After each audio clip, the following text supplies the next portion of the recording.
আসসালামু আলাইকুম সুপ্রিয় সপ্তম শ্রেণীর শিক্ষার্থী। আজ আমি তোমাদেরকে গণিত অনুশীলনী 2.3 এর 11 নং অঙ্কের সমাধান করব।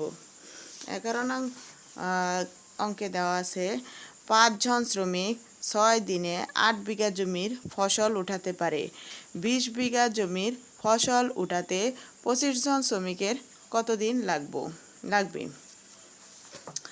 এখন 5 জন শ্রমিক 8 বিঘা জমির ফসল উঠাতে পারে 6 দিনে।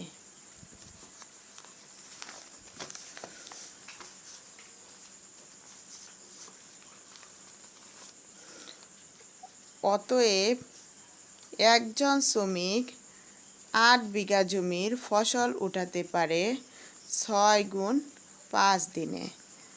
অতএব একজন শ্রমিক 1 বিঘা জমির ফসল উঠাতে পারে 6 গুণ 5/8 দিনে। অতএব একজন শ্রমিক 20 বিঘা জমির ফসল উঠাতে পারে 6 গুণ 5 গুণ 20/8। অতএব 25 জন শ্রমিক 20 বিঘা জমির ফসল উঠাতে পারে 6 গুণ 5 গুণ 20 8 গুণ 25। এখন 5 দিয়ে 25কে ভাগ করব। 5 5 25, এই 5 দিয়ে 20কে ভাগ করব। 4 5 20, 4 দিয়ে 8কে ভাগ করব। 4 দুগুণে 8, 2 দিয়ে 6কে ভাগ করব 3 দিন। উত্তর 3 দিন। আমি এখন 12 নং অঙ্কের সমাধান করব।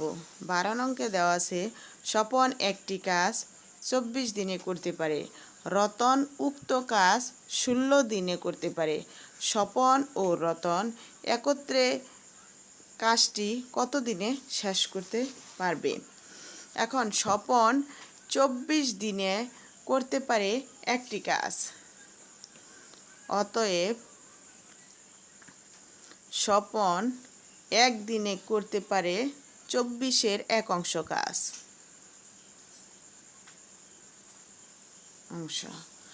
রতন 16 দিনে করতে পারে একটি কাজ। অতএব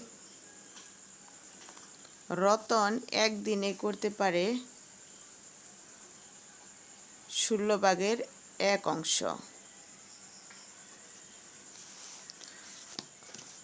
স্বপন ও রতন একত্রে কাজ করে স্বপন ও রতন একত্রে কাজ করে স্বপন কাজ করে 24-এর 1 অংশ প্লাস রতন কাজ করে 16-এর 1 অংশ। এখানে 24 এবং 16 লসাগু আসে 48।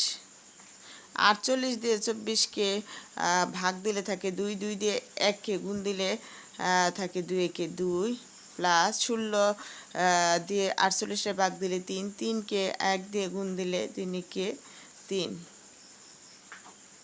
2 আর 3 যোগ করলে 5, 48 অংশ। 48 অংশ। এখন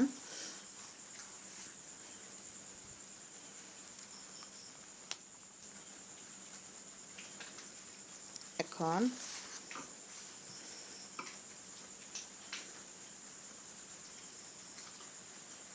48/5 অংশ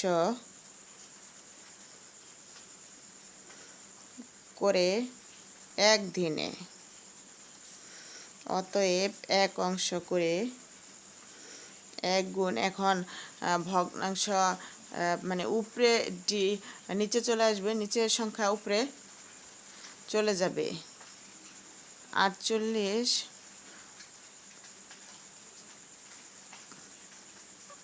5 5/48 অংশ। এখন 48 5/48 একে আমি সমস্ত ভাঙাবো।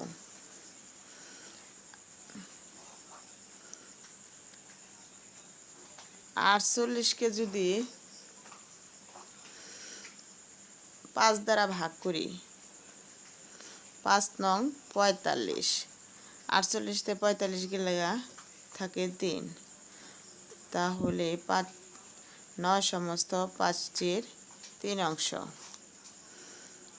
9 সমস্ত 5-এর 3 অংশ উত্তর।